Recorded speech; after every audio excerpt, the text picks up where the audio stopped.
Hi there, everybody. This is your friend, your buddy, your pal, Jeremy Siskind, the author of all your favorite books, Jazz Piano Fundamentals, Book 2, and Playing Solo Jazz Piano.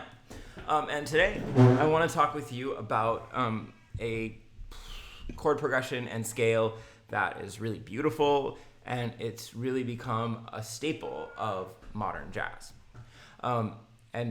So we're going to approach it through this lens of modal borrowing. And if you haven't heard this term, you probably know about this concept by some other name, or maybe you're newer to music and you don't. And this basically means borrowing notes from the major or minor mode based on the same root. So most commonly what we're going to talk about today, we're hypothetically in C major or any other major key, and we're going to borrow notes from C minor. And you would maybe think that if we're doing that, the primary note that we would borrow is the flat 3, because that's the main note that that distinguishes major and minor. But in fact, in my experience, that note is like so different, it kind of makes it C minor instead of being C major. Okay, so we're actually not going to borrow the flat 3 very much at all. We're going to really be focusing on the flat 6. And when I say flat 6, I mean, thinking about the C major scale, 1, 2, 3, 4, 5, 6. It would be an A natural. And so we're going to make it a lowered 6. Okay. But just off over to the side, the flat 7 is something we use in modal borrowing sometimes as well. And let me show you that before we delve into this world of the flat 6 and the scale of the harmonic major. Okay, so on one hand, if we lower the 7th of C major, we get C Mixolydian or C7, C dominant, right? It would look, you guys can probably figure this out, but just in case it's useful to have it in front of you, I'll write it down here.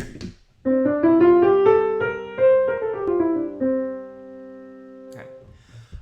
But we can sometimes use that B flat in a major context to form some interesting chords.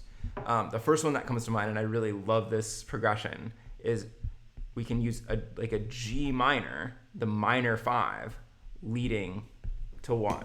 This always reminds me of Debussy, I'm not sure.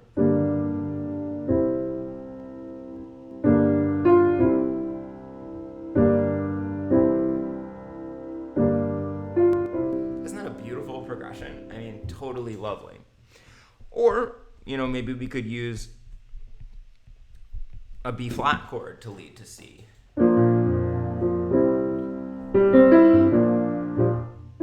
That tends to have a more kind of pop expression sort of sound to me.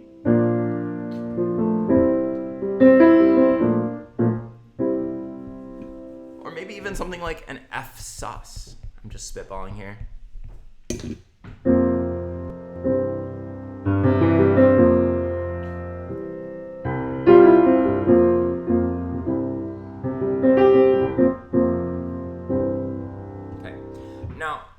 If I had any of these progressions in front of me, I'd probably use the C Mixolydian mode, which is the mode that's written right up there to improvise on these chords, right? I'll show you if I have G minor to C, then I'm just going to use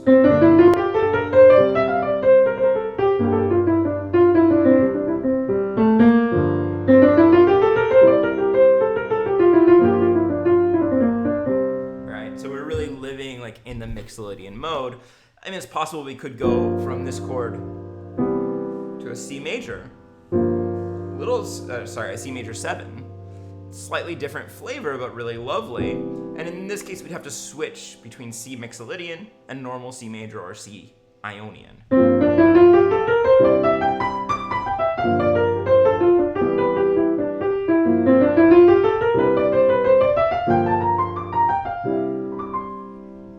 So it's a real change of character if we're going to use that B flat. But much more commonly, we incorporate an A flat into the C major scale. We borrow that from C minor, right? That A flat is in C natural minor or in C harmonic minor, either of those scales. So here's the C major scale with an A flat. And I'll spoil a little bit of the punchline here, which is that this scale is known as C harmonic major, because it's just like the harmonic minor, except it has a natural 3 rather than a lowered 3. Okay, and this scale, just like the harmonic minor, has this unusual interval, which we call an augmented second, which is written like a second, right, A to B, but sounds like a third, A flat to B or A flat to C flat is really the sound of it, okay?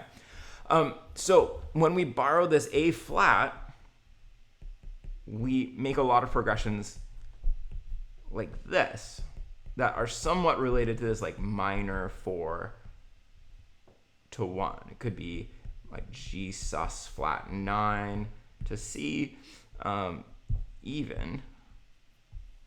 Sometimes we might use something like A flat augmented major 7 to C. And let's make all these C major 7s just to make a point. So these progressions, I think, are going to mainly sound pretty familiar to you. They sound a little dramatic, a little bit romantic in kind of the capital R romantic way. And that's one of the reasons is that flat 6 in the major key was like a favorite of Chopin and Liszt and Schumann and Schubert and all this romantic era of composers. So we have...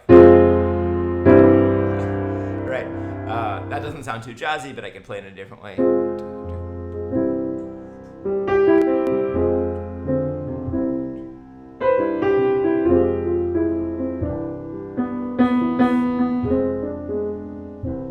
You know, and kind of an interesting variation of that could be F fully diminished to C.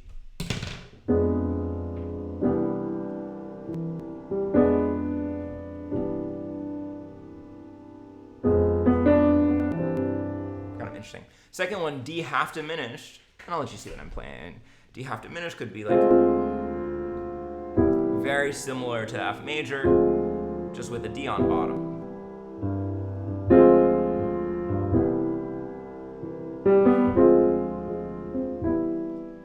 The G sus flat 9 is also very similar, it just has a G on bottom.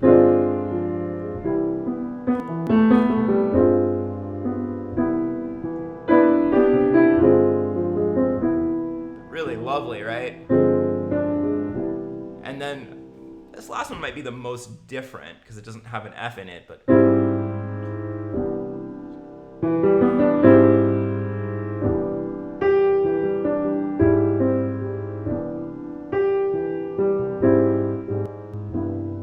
okay.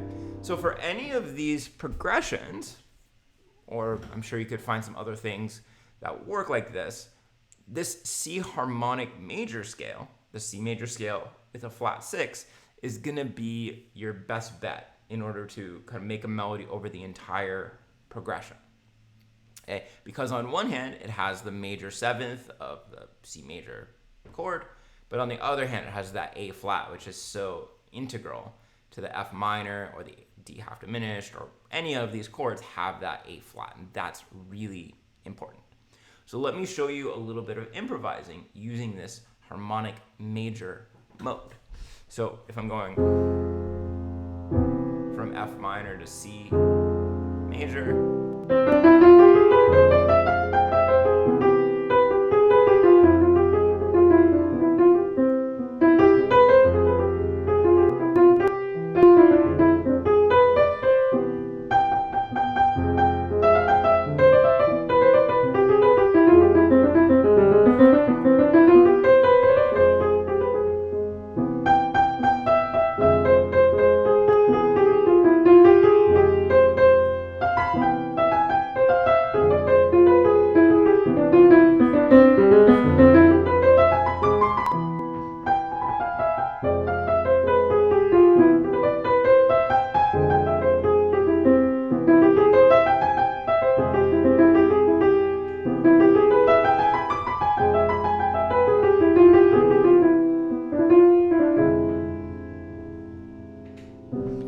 one of the cool shapes that I really love finding in there is an E major chord, right? Which isn't really exactly part of the F minor sort of subset or part of the C major subset.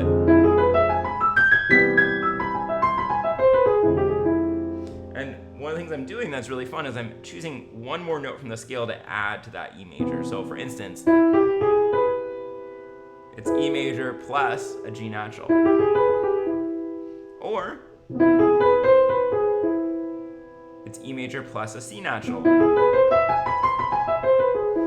Really magical sounding, right? There's something very magical about this sound. Or E major plus an F natural, which kind of has a little bit of that Spanish sound. All right, so far our key takeaways are that, if you're composing a tune, one kind of interesting way that you can get out of the diatonic chord set or the 2-5-1 kind of chord set is to borrow some notes and then therefore borrow some chords from the parallel minor key. When I say parallel minor, I mean the ones starting on the same note. C major on one hand, C minor on the other. F major, F minor. And the two main notes that you're going to want to borrow are the 6 and the 7. Second key takeaway is that when we borrow that lowered 7th, we usually want to improvise using the Mixolydian mode. When we borrow the flat 6, we're usually going to want to improvise using the harmonic major mode. Now, it's also not uncommon that we're going to borrow both the flat 6 and the flat 7, right? So, for instance, boy, I'm not as prepared for this as I should be. If, instead of thinking about going to C major here, I were just going to go to a C triad. Now, it probably makes more sense to use a B flat than a B natural. We could really do either. Watch as I play. So I'm just going to play triads in the left hand, and I could improvise using the harmonic major just like we did.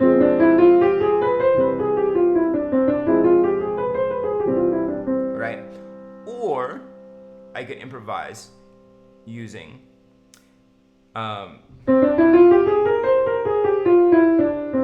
this is the 5th mode of the melodic minor. We could call it the Mixolydian flat 6.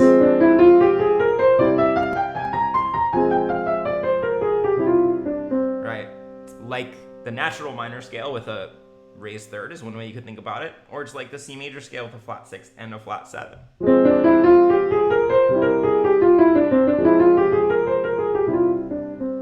Right? Or here's a great example of where else we might want to use that scale. If we're going from B flat 7 to C major, okay?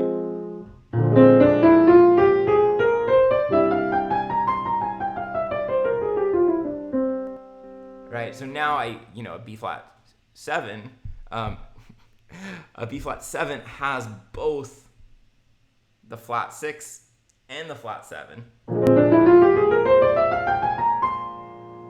So we really need to use a scale that has both the flat 6 and the flat 7 as compared to the major scale. Sorry, I'm having a little technical issues here, but I think we're good now. And that comes up actually quite a bit in the jazz world because it's part of what we call the backdoor 2-5 progression, where we go usually something like F minor 7 to B flat 7 to C major 7. And so it's kind of interesting because given like the general chord scale relationship formulas, we should be using like E flat major scales here and then move to C major scale here.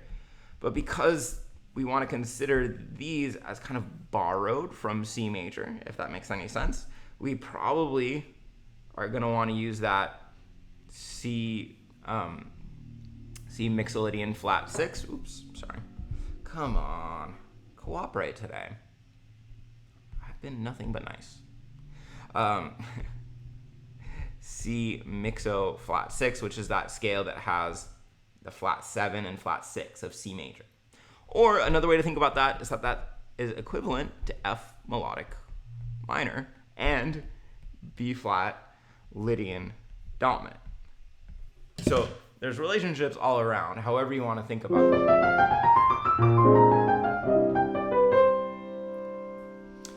But then in this case, you probably do want to switch to just a normal C major, C Ionian when you get to the C major 7. All right, folks. I hope that that helps you, first of all, brainstorm some interesting tune, introduction, ending, composition ideas, arrangement ideas that use notes borrowed from the minor key. And I also hope that it gives you some clues about improvising when you have this kind of mixture of modes. If you enjoyed this, you can buy me a cup of coffee on a link below. Or you can order my books, which I love it when people order it from my store. I'll send you an autographed copy. And if you made it this way, why don't you comment something borrowed, something blue, because we're talking about modal borrowing. Thanks for watching, everybody.